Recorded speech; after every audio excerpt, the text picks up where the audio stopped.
Boa noite, meus irmãos e irmãs, graças e paz.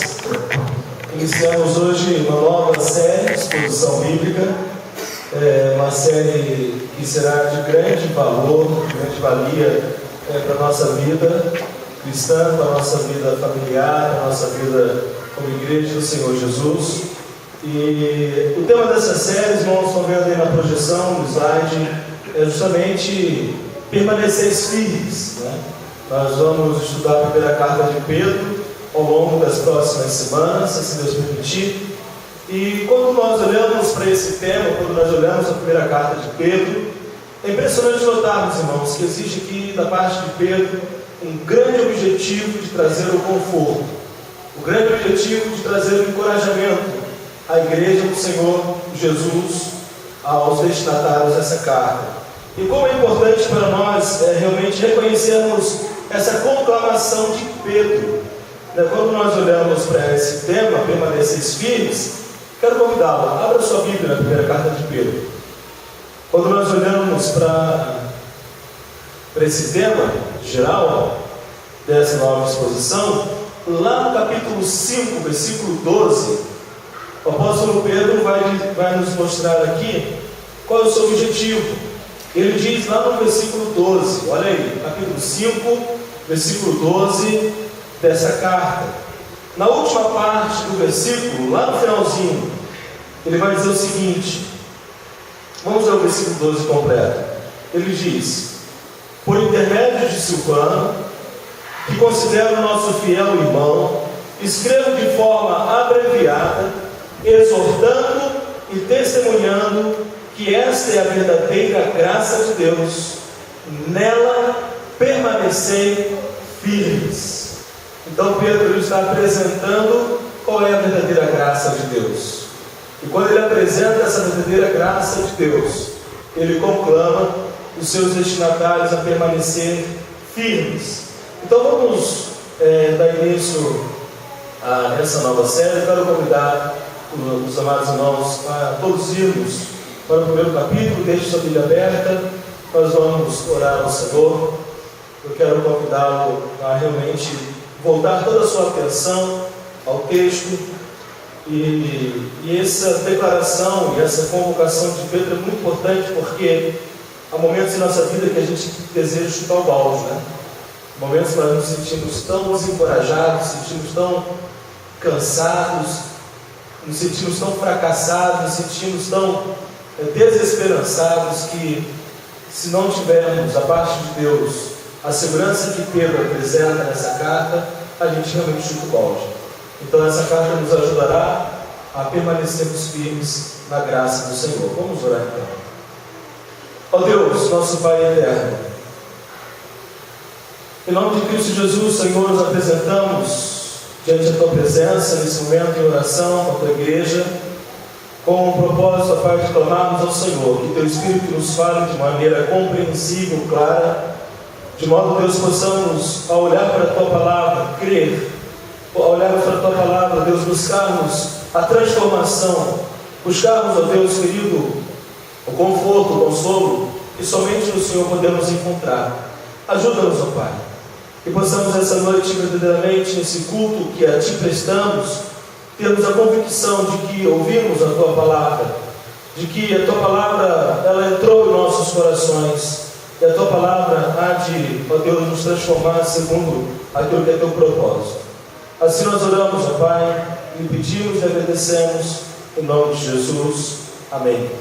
Vamos então, irmãos, acompanhe comigo aquilo que Pedro diz na primeira carta, 1 Pedro capítulo 1, versículo 1 e 2. Ele diz assim: Pedro, apóstolo de Jesus Cristo, aos eleitos peregrinos da dispersão no Ponto, Galácia, Capadócia, Ásia e Bitínia, eleitos segundo a presciência de Deus Pai, pela santificação do Espírito, para a obediência e a expressão do sangue de Jesus Cristo, graça e paz vos sejam multiplicadas.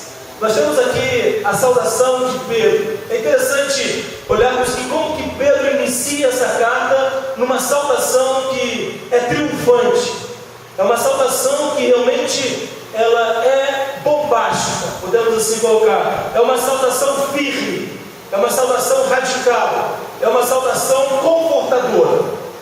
Pedro, ele deseja trazer à igreja que está espalhada na região atual hoje, que é a Turquia, naquele tempo, o propósito de Pedro, o objetivo de Pedro, era verdadeiramente encorajar aqueles que criam no Senhor Jesus, aqueles que seguiam o Senhor Jesus. E quando Pedro ele traz essa saudação, olhe para o texto e observe o quanto que é uma saudação extremamente profunda, é uma saudação carregada de verdades teológicas fundamentais para que recebamos o consolo de Deus. Preste atenção nisso, porque isso é importante.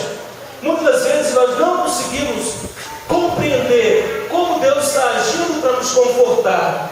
Muitas vezes nós não conseguimos compreender como que recebemos de Deus encorajamento, porque nós não conhecemos ou não reconhecemos aquilo que nos é apresentado por Pedro aqui nessa carta. Então, quando nós olhamos para esses textos, esses dois versículos, qual é a grande ideia que Pedro ele quer trazer nessa saudação? É que em nossa peregrinação nós devemos caminhar convictos de que fomos salvos pelo Deus Filho. A base de todo conforto, a base de todo encorajamento na vida cristã é compreendermos, é termos certeza de que enquanto peregrinamos, enquanto caminhamos essa terra, enquanto aqui estamos convictos de que somos salvos pelo Deus Filho. É exatamente isso que Pedro nos apresenta nessa saudação. Vamos então, irmãos, observar algumas questões importantes do texto. Quando nós começamos a exposição de um novo livro da Bíblia, é muito importante reconhecermos quem é o autor, quem são os destinatários e também aquilo que o autor está nos apresentando aqui. Então vejamos bem, vamos lembrar que quem é o autor, quem é Pedro. Todos nós aqui sabemos que Pedro, ele é um homem simples. Pedro, ele é um homem rude. Pedro, ele é um homem que era um pescador galileu. Todos nós sabemos da história. Todos vocês aqui já leram os evangelhos, já conhecem o evangelho, as narrativas dos evangelhos. Então, quando nós olhamos para a vida de Pedro, a vida de Pedro deve nos servir como grande inspiração. Olhar para Pedro, quem era Pedro, como Deus agiu na vida, na história de Pedro, deve servir para nós de encorajamento, para estarmos juntos, para perseverarmos em nossa caminhada como crentes em Cristo Jesus. Agora, o que a Bíblia nos apresenta Pedro? Pedro, ele é um homem de carne e osso. A Bíblia nos apresenta Pedro como um homem como nós somos. Uma pessoa como eu e você. Uma pessoa que tem sim as suas virtudes, as suas qualidades, mas é um homem que é marcado também por grandes erros. É um homem que na sua história, na sua caminhada, em sua própria peregrinação, ele é marcado por momentos de grande valentia. Por hora é marcado por aquele momento: estou pronto a morrer contigo, Jesus. Quando os soldados chegam para prender Jesus, o que Pedro faz? Ele pega a espada e corta a orelha do soldado, não é? Momentos em que olhamos para Pedro e vemos um homem valente, corajoso. Mais ou menos que olhamos para Pedro, o que ele está fazendo? Ele está indo contrário àquilo que é propósito de Deus. Ele fala para Jesus: Jesus, você não precisa morrer na cruz, não. Vamos pensar num plano B, vamos pensar numa alternativa. Não fala isso, não. Em outro momento, Pedro, que é corajoso, está pronto para morrer com Jesus, ele fala: Jesus, essa ideia que você está nos apresentando é muito legal, eu tenho uma ideia melhor. Ou então, em outro momento, ele está negando a Jesus. Jesus o advertiu. Jesus falou para Pedro: Pedro, Satanás quer se andá-lo, mas eu intercedi por você. Pedro: Senhor, para com isso, estou pronto para morrer contigo. O que Pedro faz? Ele nega Jesus Nós temos exatamente esse relato lá no livro de Evangelho de Lucas. Nós não vamos olhar o texto, mas eu quero apresentar aos irmãos. É muito interessante observarmos essa realidade. A Bíblia nos apresenta a história de Pedro nua e crua. Ela nos apresenta uma história não fantasiosa, não aquela história idealista, aquela história triunfante de um homem, de uma conduta perfeita em tudo quanto fez, mas ele mostra Pedro, um Pedro de carne e osso, que foi transformado por Deus. E aqui em Lucas capítulo 22, versículo 32, antes da crucificação, é muito interessante observar que Jesus vai falar uma coisa importante para Pedro. O que Jesus fala para Pedro? Pedro, quando te converteres, o que ele diz lá em Lucas 22, 32? Pedro, quando te converteres, fortalece seus irmãos. E é interessante, meus queridos, observarmos que Pedro, ele trai o Senhor Jesus. Vocês conhecem a história. E lá no Evangelho de João, capítulo 21, versículo 15 a 17, nós temos Pedro após a traição. Pedro, quando ele é restaurado pelo Senhor Jesus. Obrigado, querido.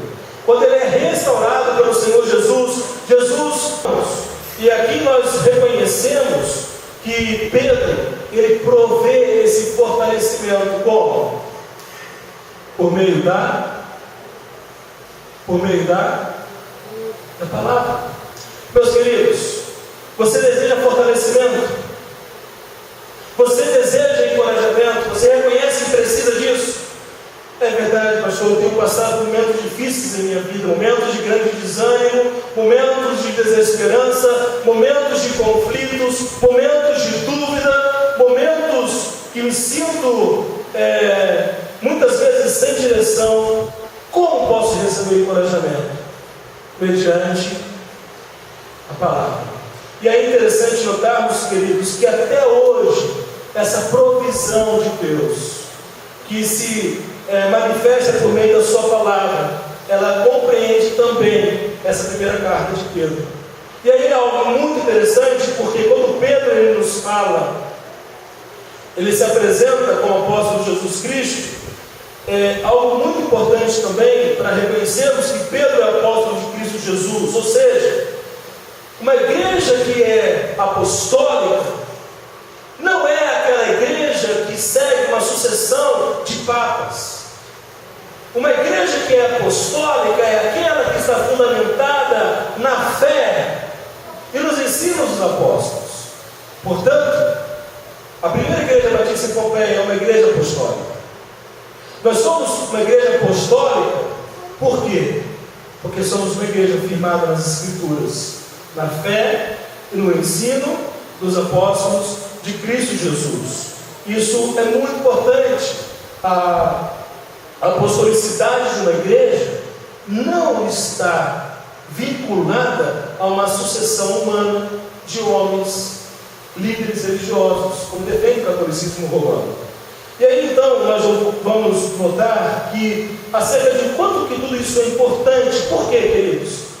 Os únicos apóstolos de Cristo Jesus foram aqueles do primeiro século. Quantas pessoas você já ouviu na televisão, no rádio, anunciando: o apóstolo fulano estará aqui, o apóstolo fulano terá uma palavra de bênção para você, ele vai profetizar sobre a sua vida, ele vai liberar bênçãos espirituais sobre você? Queridos, isso não é bíblico. Isso é um ensinamento estranho às Escrituras. É um ensinamento que vai além da palavra de Deus. Os apóstolos de Cristo Jesus são somente aqueles que caminharam com Cristo Jesus, que eram testemunhas, que foram testemunhas de seu ministério, que viram Cristo sendo morto, viram o Cristo ressurreto. Porque os apóstolos não é uma mera função eclesiástica, mas eles falaram em nome de Deus. Aquilo que os apóstolos falaram, ensinaram, escreveram, é palavra de Deus. Os apóstolos estão no mínimo, no mesmo nível de autoridade, de instrumentos de Deus, assim como foram os profetas do Antigo Testamento. Então Pedro, ele sabe da sua responsabilidade. Ele sabe para quem o Senhor chamou. Então é uma coisa importante, porque muitas vezes hoje nós damos ouvido a ensinos que advêm, ensinos que são enunciados por homens que são fraudulentos, não é? Nós não temos apóstolos de Cristo nos tempos de hoje. Nenhum líder religioso que se apresenta como apóstolo é digno de nossa confiança, é digno de nossos ouvidos. Deve ser por nós rejeitados. Então nós temos aqui o verdadeiro apóstolo de Cristo Jesus. Quem são os nossos apóstolos? São os apóstolos do Novo Testamento. Quem é o meu apóstolo? O apóstolo dos gentios, quem que é? É Paulo. Paulo é reconhecidamente como o apóstolo dos gentios. E ainda mais sobre o autor, que estamos apresentando Pedro, ao que tudo indica, não é uma data precisa, mas segundo historiadores, os pais da igreja, a primeira carta de Pedro foi escrita entre o ano 60 a 64. É possível que tenha sido um ano antes do grande incêndio que Nero causou em Roma. Então Pedro, ele escreve essa carta de Roma e ele recebeu a ajuda de Silas, como nós lemos no começo da introdução. Então é uma carta escrita por Pedro. Pedro, ele está muito consciente de tudo que está ocorrendo em Roma. Pedro, ele está muito consciente daquilo que está por vir e por aquilo que já se iniciou na vida dos cristãos. Então, qual o objetivo de Pedro ao escrever essa carta? Qual é a grande ideia do livro de 1 Pedro, a primeira carta de Pedro? Exatamente essa: encorajar os eleitos peregrinos a permanecerem firmes na graça de Deus em meio às oposições e aos sofrimentos. Para que Pedro escreveu essa carta? Para prover o encorajamento. Encorajar cristãos de carne e osso, como eu e você, que estavam sofrendo. Sofriam porque criam em Jesus. Sofriam porque seguiam a palavra do Senhor. E oposições vinham de todos os lados. Oposições vinham de seus vizinhos. Oposições vinham do comércio. Oposições que vinham do meio que ele estava. Então, vamos continuar olhando aí. Olha novamente para 1 Pedro capítulo 1. É muito interessante notarmos então que Pedro fala o quê? Pedro, apóstolo de Jesus Cristo. E aí ele apresenta agora os destinatários. Quem são os destinatários? Olha só: eleitos peregrinos à dispersão no ponto, Galácia, Capadócia, Ásia e Bitínia. É bem interessante e importante reconhecermos aqui que Pedro, ele não nos deixa dúvida aqueles que foram os primeiros receptores da carta. E algo muito interessante, queridos, e aqui se estabelece o encorajamento, é que Pedro não fala simplesmente: olha, vocês que moram em Pompeia, Marília, Garça, Quintana, vamos assim, contextualizando para a nossa região, mas Pedro, ele fala: vocês, eleitos peregrinos. Amados irmãos e irmãs, o quão importante é reconhecermos que os eleitos peregrinos da dispersão não está aqui acidentalmente. Pedro, ele apresenta os destinatários, mostrando quem eram esses destinatários segundo os olhos de Deus. Pedro, ele apresenta esses destinatários usando 3 termos que eram aplicados aos judeus como nação e povo de Deus. Pedro, ele fala dos destinatários que eram gentios e também judeus, mas também gentios, mostrando-lhes que agora os gentios, aqueles que não eram descendentes de Abraão, por meio e através da obra de Cristo Jesus, agora também são participantes do povo de Deus. O que Pedro está mostrando? Vocês são eleitos e escolhidos de Deus. Agora pense o seguinte, querido: você está passando por uma situação muito difícil. Você está passando por perdas, por sofrimento, por lutas. O que você mais precisa é de uma palavra de apoio e de encorajamento. Qual é essa palavra de encorajamento que Pedro apresenta? Vocês foram escolhidos por Deus. Vocês foram separados por Deus.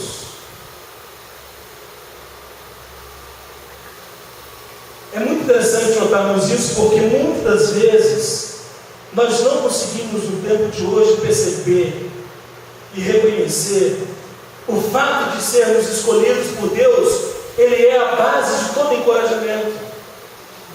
Muitas vezes nós achamos que encorajamento ele sobrevém, recebemos encorajamento quando recebemos profecias ou profetadas ou mensagens ou palavras de que tudo vai dar certo em nossa vida. Isso é um falso encorajamento.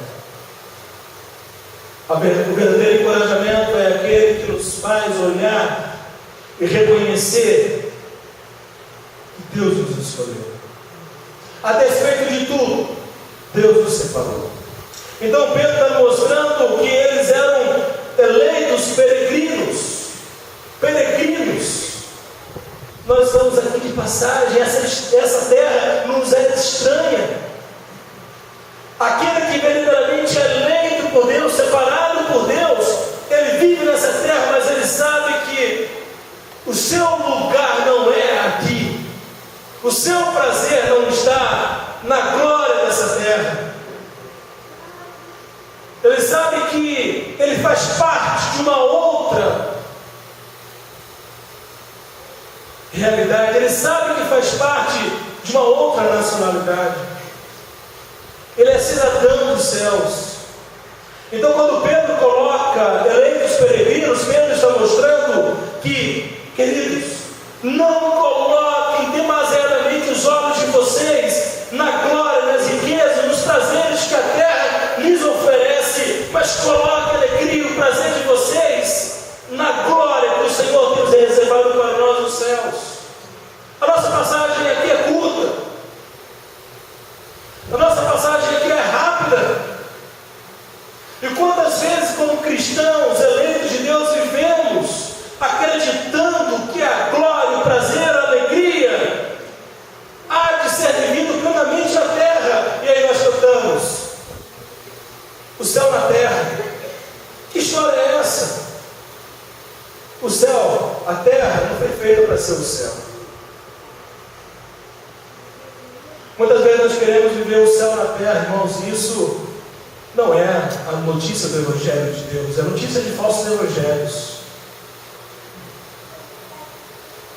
Quem quer viver a vida toda na terra ainda não entendeu o que é o Evangelho de Deus. Jesus fala: no mundo vocês vão passar por aflições. E muitas das vezes nós olhamos para a vida terrena e achamos que aqui é o céu. Aqui está o nosso prazer, aqui está a nossa glória, aqui está a nossa realização. Para um verdadeiro convertido, para aquele que é eleito de Deus, não é aqui. Lá em Apocalipse 21, aonde se realizará a promessa de que não haverá mais dor, não haverá mais sofrimento, não haverá mais tristeza? Aonde que isso se realizará? Não vai ser nessa terra pecaminosa. Vai ser no novo céu e na nova terra. Então não queremos nós viver hoje o céu, porque não vamos viver. E aí então é importante reconhecermos que Pedro está provendo essa saudação, mostrando-nos que os destinatários, eles eram o que? Povo de Deus espalhado pela terra. E aí algo muito importante, queridos, que é necessário enfatizar, que Pedro então objetiva aqui: os cristãos estão sofrendo, estão perdendo. Nero virá sobre toda a cristandade com grande ele será muito feroz, com grande furor. Ele virá como um leão faminto para devorar os cristãos. A história nos mostra, nos ensina que os cristãos eram mortos crucificados nas ruas de Roma. Seus corpos eram mortos, queimados, vivos, até que morressem, o seu corpo fosse consumido pelo fogo para iluminar as ruas de Roma. O que Pedro está mostrando é que os cristãos do seu tempo precisavam olhar não para o modo como Nero os via, mas pelo modo como Deus os via. Não é o modo como Nero os vê, mas é o modo como Deus vê o seu povo. E aí é algo muito importante, irmãos, porque quando nós nos esquecemos quem nós somos para Deus em Cristo Jesus, quando nós nos esquecemos como Deus nos vê mediante a obra de Cristo Jesus, nós deixamos de reconhecer a grandeza e a beleza do Evangelho. Pedro, ele está escrevendo para os cristãos que estão dispersos. E aqui é outro termo usado para judeus, no qual Pedro usa para os cristãos. Observemos nós algo interessante. Os cristãos eles estavam espalhados na dispersão das províncias romanas do Ponto, Galácia, Capadócia, Ásia, Bitínia, ou seja, a atual Turquia. Olha para esse mapa aqui. Aqui é Jerusalém, ok? E aí, a Turquia é essa região aqui. Os destinatários dessa carta de Pedro são os cristãos que viveram no primeiro século nessa região. E quando nós olhamos para os escritos de Paulo, quando nós olhamos para esse escrito de Pedro, exatamente a mesma região. É uma região que viveu, segundo o livro de Atos, um grande avivamento.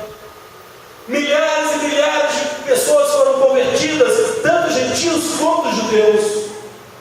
Mas aquele momento de fervor, aquele momento de crescimento com paz estava terminando. Viriam anos, séculos de grande perseguição a essa região. Então, o povo de Deus precisava estar preparado para a grande provação e sofrimento que se intensificava. A provação não seria mais de familiares, não seriam mais dos empregadores, não seriam mais da sociedade civil, mas a perseguição seria estabelecida pelo imperador. A partir daí, a religião cristã ela começará a ser considerada como uma religião ilícita para o império. Nós temos então no ano 64, no mês de julho, os irmãos já sabem disso, Nero ele coloca fogo nas 10 das 14 zonas da cidade do Império Romano. Irmãos, milhares de pessoas são mortas, milhares de pessoas. E aí então, mediante a todo esse contexto, Pedro escreve essa carta. Agora, vamos parar um pouco e pensar nisso, irmãos. Como que essa carta ela pode ser valorosa para a minha vida hoje? Como que o reconhecimento de quem é o autor dessa carta, como que o reconhecimento de quem foram os destinatários do seu contexto pode nos ajudar hoje a perceber a grandeza dessa carta para a nossa vida, provendo a todos nós o encorajamento que precisamos, o conforto que necessitamos. E olhamos para esse fato exatamente na continuidade que Pedro nos apresenta aqui. Ora, vejamos o versículo 2, 1 Pedro 1:2. O que Pedro nos diz aqui? Eleitos segundo a presciência de Deus Pai, pela santificação do Espírito, para a obediência à aspersão do sangue de Jesus Cristo, graça e paz vos sejam multiplicadas. A forma como Pedro ele faz a saudação, o modo como ele apresenta quem Deus é o fundamento de toda essa carta. O reconhecimento do Deus Trino, no versículo 2, o Deus Pai, o Deus Espírito e o Deus Filho, é imprescindível para a compreensão de toda a carta. O que Pedro está mostrando aqui, o que Pedro está falando aos seus leitores é que o conforto que nós precisamos, ele provém do reconhecimento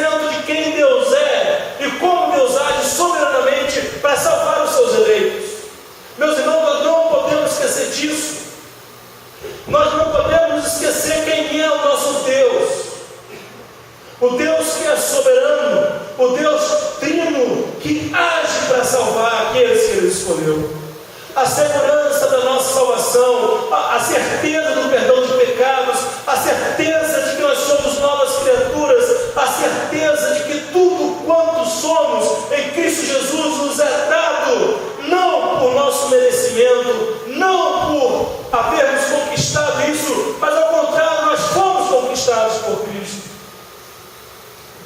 E aí, é importante que nós entendamos que em nossa peregrinação devemos caminhar convictos de que fomos salvos pelo Deus de Deus. Você entende a sua salvação? Você entende a obra que Deus fez na sua vida? Você consegue ter gratidão? Você consegue adorar esse Deus que é trino, esse Deus que é uno, esse único Deus? Então, o que Pedro vai nos mostrar é que tudo que está por vir na vida, isso aqui, irmãos, na realidade muito sério, tudo que os cristãos dessas 5 províncias romanas haveriam de passar, aonde hoje é a atual Turquia, fazia parte do plano de Deus. Deus está usando aquela situação de sofrimento, Deus está usando aquela situação de dor, Deus está usando aquela situação de perdas econômicas, financeiras, para tratar o seu povo de uma maneira em que a graça dele se manifestava. Então tudo que está por vir faz parte da vontade de Deus para que eles sejam mais semelhantes a Jesus. E aí algo importante aqui consideremos. Amados irmãos, tudo que nós passamos na nossa vida, alegria e tristeza, acertos e erros, Deus ele usa essas realidades para tratar-nos, para que olhemos para Ele, reconheçamos quem de fato Ele é e vejamos a graça e a misericórdia dele para conosco e vejamos a obra que Ele fez. O propósito de Deus é que nós sejamos cada vez mais semelhantes ao Senhor Jesus. Então, como que Pedro nos apresenta aqui a função de Deus, a obra do Pai, do Espírito e do Filho? Vamos olhar para o versículo 2. O que Pedro nos mostra acerca da função de Deus Pai na obra salvadora? Olha para o texto. O que Pedro está dizendo? Ele diz: eleitos segundo a presciência de Deus Pai. Meus queridos, como que é importante para os primeiros destinatários dessa carta ouvir, foi importante ouvir isso. Como que ter convicção de que sou escolhido por Deus. E Deus me escolheu antes de criar os céus e terra. Deus me escolheu a despeito de toda a realidade de pecaminosidade. Deus me separou. Então o que Pedro está nos mostrando é que nós somos eleitos, nós somos escolhidos, nós somos separados por Deus. Lá em João capítulo 15, Jesus vai falar: não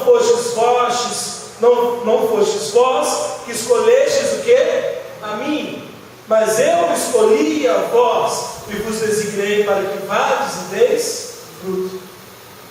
Como é importante reconhecermos que nós hoje podemos conhecer a palavra, crer na palavra, não por mérito próprio, mas pelo mérito do próprio Deus que agiu antes da fundação do mundo e nos separou para Ele. Quando Pedro nos fala então de sermos eleitos, escolhidos, ele fala que fomos eleitos segundo a presciência de Deus Pai. E aqui presciência, queridos, não é previsão de fé. Eu já falei isso aos irmãos várias vezes. Deus não ficou prevendo fé daqueles que haveriam de crer, mas ao contrário disso, é exatamente Deus separando, é exatamente Deus escolhendo aqueles que Ele separou para amar e pôr o seu interesse. Agora pare e pense um pouquinho. Antes mesmo separado. Deus já havia nos escolhido. Deus já havia posto o seu interesse em nós.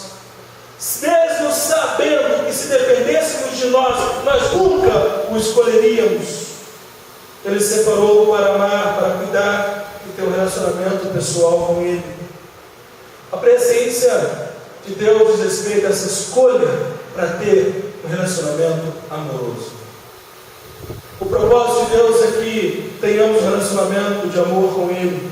Deus, Ele escolhe apesar de nossos deméritos, e a sua escolha se fundamenta na sua pura graça e amor. Como é importante reconhecermos, irmãos, irmãs, que a eleição é incondicional. Quando nós reconhecemos essas verdades da doutrina, da graça, o nosso orgulho cai por terra. Não é, irmãos? Uma das belezas das doutrinas da graça e doutrinas bíblicas que são, é reconhecer que tudo provém desse Deus soberano, que nos separa, que nos ama. Nós amamos porque Ele nos amou primeiro. Se Deus não tivesse nos amado, nós não o amaríamos. Se Deus não tivesse nos escolhido, nós não o escolheríamos. Exatamente isso que Deus está mostrando. Nós somos acostumados a viver a vida olhando para a terra e pensando nas coisas da terra. Nós achamos que viveremos aqui para sempre. Nós achamos que tudo na vida humana se resume a algumas décadas de vida. Nós achamos que tudo está aqui. Mas o Evangelho de Deus nos mostra que não. Um dia eu morrerei. Um dia você morrerá. E aí, quando nós olhamos para a história de Salomão, Salomão, já no final de sua vida, o homem mais rico que pisou na face dessa terra, viveu toda a glória que a terra poderia lhe dar. Glória esta que nenhum homem contemporâneo tem. Salomão teve.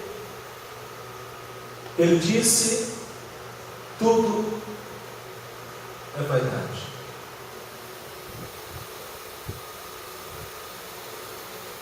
E nós, se não dermos ouvido a palavra de Deus, seremos levados por esse mesmo engano, esse mesmo erro que conduz de uma maneira cega todos aqueles que colocam a sua alegria, a sua esperança, a sua vida nas poucas décadas que viverão. Nós somos criados, amados irmãos e irmãs, para ter relacionamento com Deus. Se você não tem prazer em Deus enquanto vive nessa terra, o céu não é o teu lugar.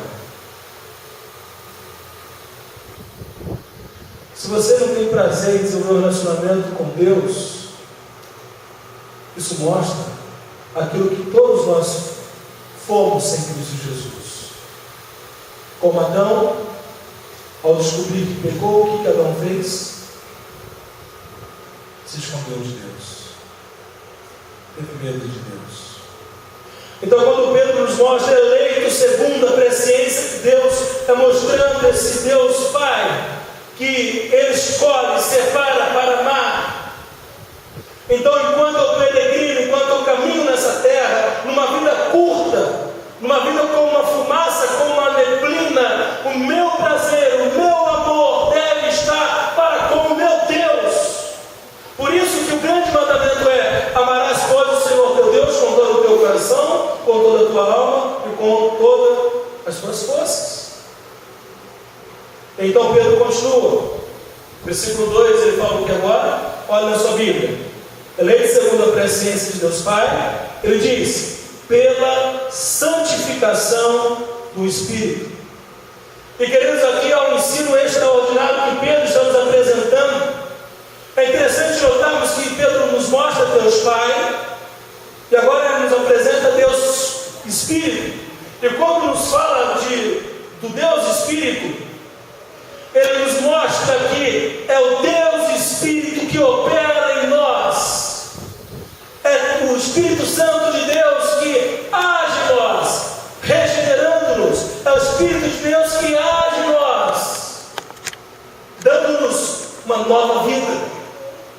É o Espírito de Deus que age aplicando, fazendo com que sejamos participantes da obra redentora de Cristo Jesus. Ou seja, o Espírito concede aos eleitos a graça da regeneração, e é mediante essa obra regeneradora do Espírito de Deus que nós cremos e nós nos arrependemos.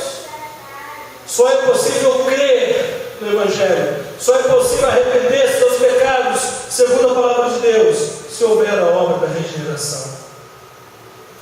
O Espírito de Deus, Ele age em nós, conforme a palavra de Deus nos mostra lá em Ezequiel. Vamos abrir nossas Bíblias em Ezequiel,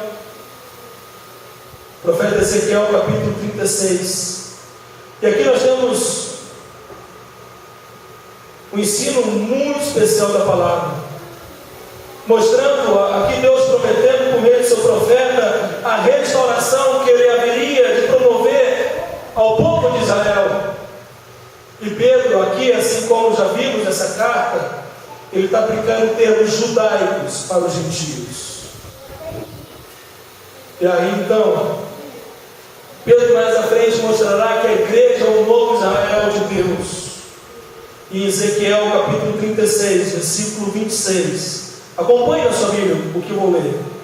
Também, olha a promessa de Deus: também vos darei um coração novo, e porei um espírito novo dentro de vós. Tirarei de vós o coração de pedra, e vos darei um coração de carne. Qual é a promessa de Deus? Exatamente a obra regeneradora que o Espírito Santo faz. Olha o 27. Também porei o meu espírito dentro de vós, e farei com que andeis os meus estatutos, e obedecerei aos meus mandamentos, e os praticareis. Meus queridos, o que Pedro está falando aqui pela santificação do Espírito é exatamente aquilo que o profeta Ezequiel está nos mostrando. A obra regeneradora e a obra santificadora é o Espírito Santo de Deus que opera em nós e faz com que caminhemos nos caminhos do Senhor. Você está prestando atenção? Agora olha o versículo 31. Então vos lembrarei dos vossos maus atos e dos vossos feitos que não foram bons, e vós mesmos tereis nojo dos vossos pecados e das vossas abominações. Como eu sei se sou o eleito de Deus? Como eu sei se eu fui regenerado por Deus? Como eu sei se eu estou desenvolvendo um verdadeiro relacionamento de amor com Deus?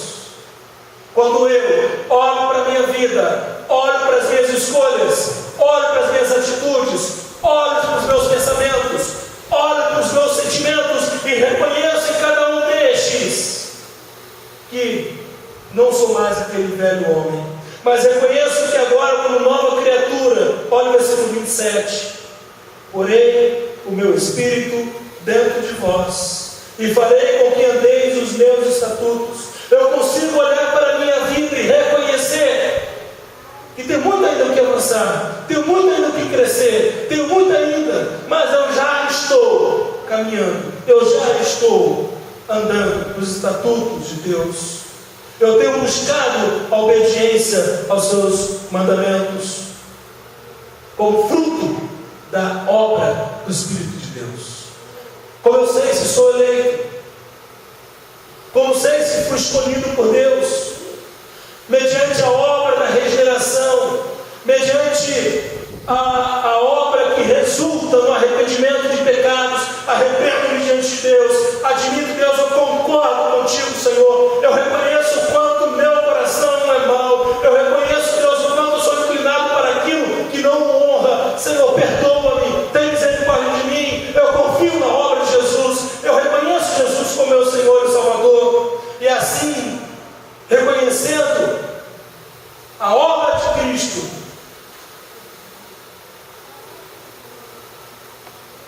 eu começo a ter o que eu não tinha antes. Que diz versículo 31, eu tenho o quê? Nojo. Eu tenho nojo dos pecados que eu praticava. Eu tenho nojo daquilo que eu fazia.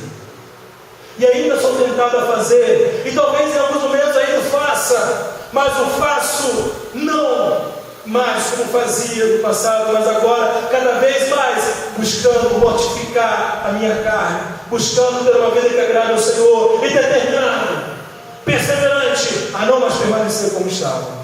Porque se eu faço ou se eu me recordo, isso não me traz prazer, mas isso me traz nojo. Eu tenho nojo do meu passado. Eu tenho nojo da minha história pregressa distante de Deus. Eu não encontro prazer na prática do pecado. Como eu sei se sou um eleito de Deus? Como eu sei se já sou convertido? Como eu sei se já sou salvo? Mediante a obra santificadora. E aí, amados irmãos, o que é muito sério que Pedro está mostrando é exatamente isso. Os eleitos de Deus sempre buscarão uma vida de santificação. Aqueles que foram convertidos, aqueles que creem no Evangelho, aqueles que amam a Deus, aqueles que realmente reconheceram a verdade das Escrituras, buscarão uma vida de santificação. Sabe por quê? Se não tem santificação, não há eleição. Se minha vida não testifica aquilo que eu digo crer, eu preciso parar e rever.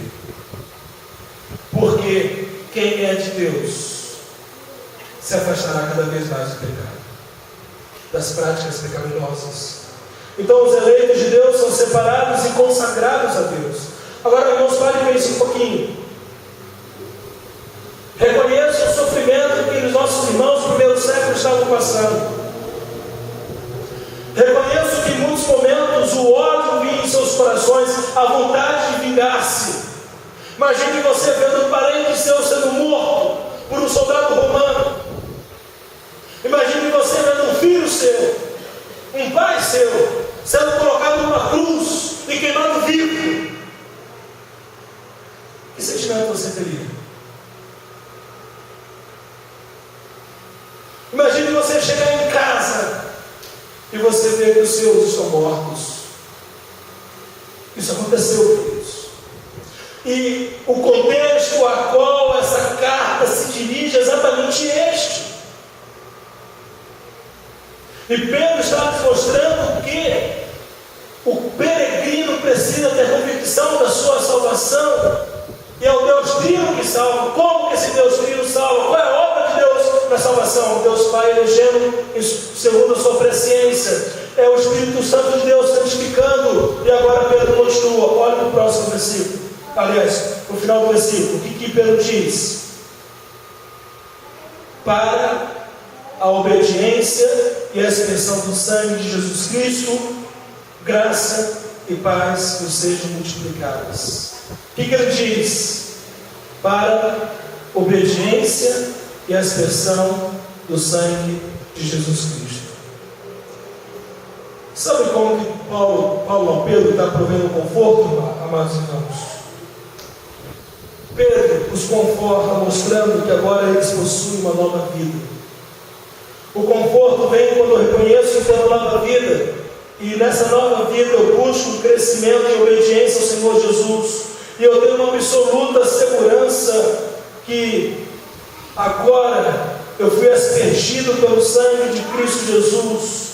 E assim foram purificados todos os meus pecados. O meu conforto é saber que eu não tenho mais culpa diante de Deus. Meu conforto é saber que eu sou capacitado pelo próprio Deus a obedecê-lo e a seguir seus retos caminhos. Então Pedro, ele está realmente mostrando à igreja nessa região exatamente esse ensino da expressão do sangue é justamente a purificação de pecados. Nós somos purificados pela obra suficiente de Cristo Jesus, pela suficiente obra de Cristo Jesus. Amados irmãos e irmãs, como que esse ensino de Pedro serve para a tua vida? Como que essas declarações são importantes para nós no tempo de hoje? E como que é necessário reconhecermos o que Deus faz por nós? Calvino vai dizer algo muito interessante, eu trago aos irmãos, ele diz o seguinte: a nossa salvação emana da eleição graciosa de Deus. No entanto, isso deve ser certificado pela experiência de fé, porque Ele nos santifica por meio de seu Espírito, e então, que há dois efeitos ou fins de nossa vocação, inclusive a renovação para a obediência e a expressão do sangue de Cristo, e além do mais, que ambas são obras do Espírito Santo. Daí concluirmos que a eleição não deve ser separada da vocação, nem da justiça gratuita da fé, a partir da novidade de vida. O que Calvino está mostrando, irmãos? Exatamente o que Pedro nos diz, que a nossa eleição não é teórica, a nossa eleição não é discurso, a nossa eleição nós a vivenciamos, nós experimentamos os efeitos da eleição, nós conseguimos experimentar das benesses, das bênçãos espirituais, das regiões celestiais que temos em Cristo Jesus, através da experiência prática, da vida diária, da certeza absoluta de que jamais seremos separados do Senhor, de que obra alguma, humana ou espiritual, pode nos separar de Cristo Jesus, de que eu tenho condições, sim, mediante a capacitação que o próprio Deus, Espírito, me dá, para crescer em obediência à palavra do Senhor. Como que nós precisamos olhar para a palavra de Deus e reconhecermos tudo quanto Deus já fez por nós. E aí então, quando nós lembramos disso, lá em João 14, 21, o que Jesus fala aos seus discípulos? Vamos abrir? João 14, 21. O que Jesus fala aos seus discípulos?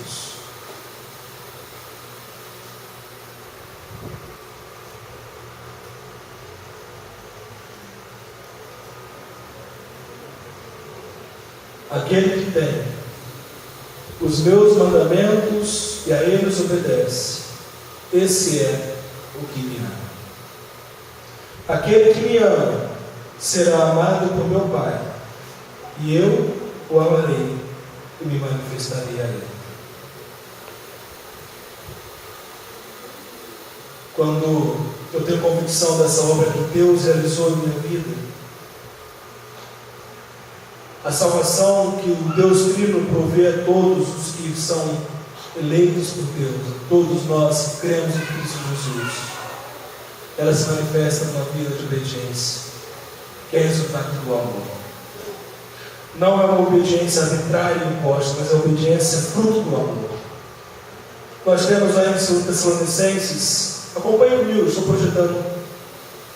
Paulo fala assim: mas, irmãos amados do Senhor, devemos sempre agradecer a Deus por vós, pois Ele nos escolheu desde o princípio para a salvação, pela santificação feita pelo Espírito e pela fé na verdade. Para isso nos chamou pelo nosso Evangelho, para alcançardes a glória de nosso Senhor Jesus Cristo. Que texto belíssimo, irmãos.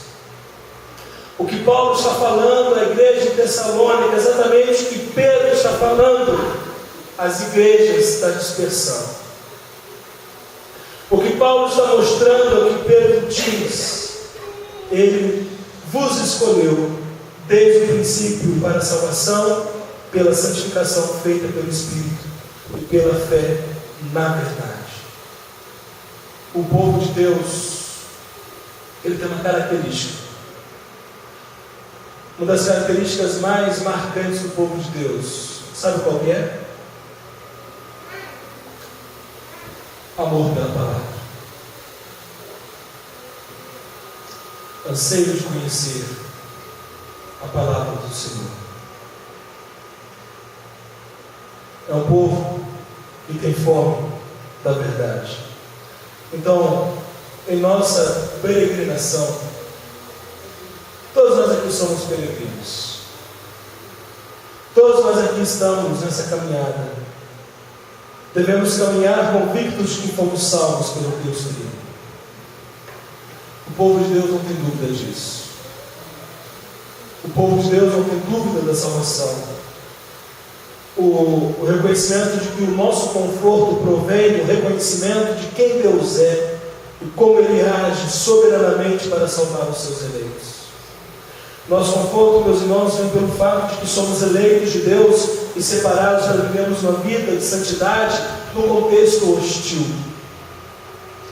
O conforto do povo de Deus provém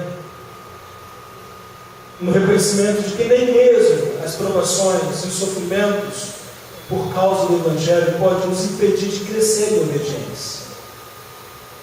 Cada um de nós que estamos aqui precisamos olhar para a nossa vida e fazer essa verificação de crescimento e obediência amorosa a Deus, e a certeza de que nós somos o que? Purificados de todos os nossos pecados.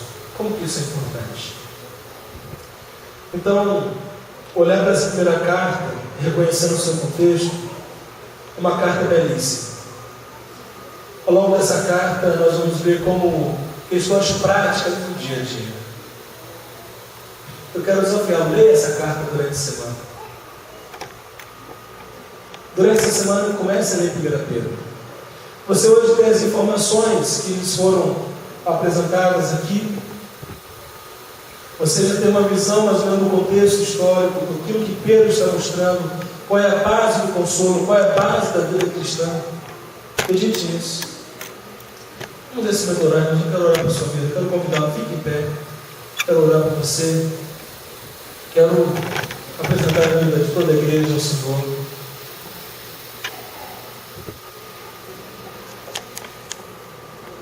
Nós vamos orar agora, louvando a Deus pela sua palavra, reconhecendo o grande amor de Deus, reconhecendo a obra perfeita que Ele fez para nos dar a segurança da vida eterna.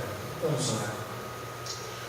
Deus bendito, nosso Pai, estamos todos, ó Senhor, diante da Tua presença, nos colocamos em pé, Senhor, como igreja do Senhor, que reconhece a verdade das Escrituras. Obrigado, Deus, porque a base de todo encorajamento, ó Deus, o fundamento de toda determinação e perseverança que temos está no Senhor, está na obra que Tu realizaste. Nós te louvamos, ó Pai, porque sabemos que por provações passaremos, mas não passaremos, ó Deus, desguarnecidos, não passaremos, ó Pai, desprovidos, ó Pai, da Tua graça e misericórdia. Ao contrário disso, graça do Senhor, a paz do Senhor há de ser multiplicada em nossa vida. A Tua palavra nos diz, ó Pai, graça e paz nos sejam multiplicadas, porque, ó Pai, sabemos que o fundamento da graça e da paz está na obra que o Senhor realizou. Nós te louvamos, ó Pai, e agradecemos por essa verdade. Conduza-nos, ó Pai, para nossas casas guardadas por Ti. Livra-nos e guarda-nos de todo mal. Que tenhamos uma semana para a glória do Senhor. E agora, que o Teu amor, que a graça e a paz do nosso Senhor e Salvador Jesus Cristo e as doces consolações do Teu Santo Espírito sejam com o Teu povo, hoje e para todo sempre. Amém. Amém, meus irmãos. Vamos firmados em Cristo Jesus e certos de que a nossa peregrinação será para a glória de Deus. Deus abençoe você.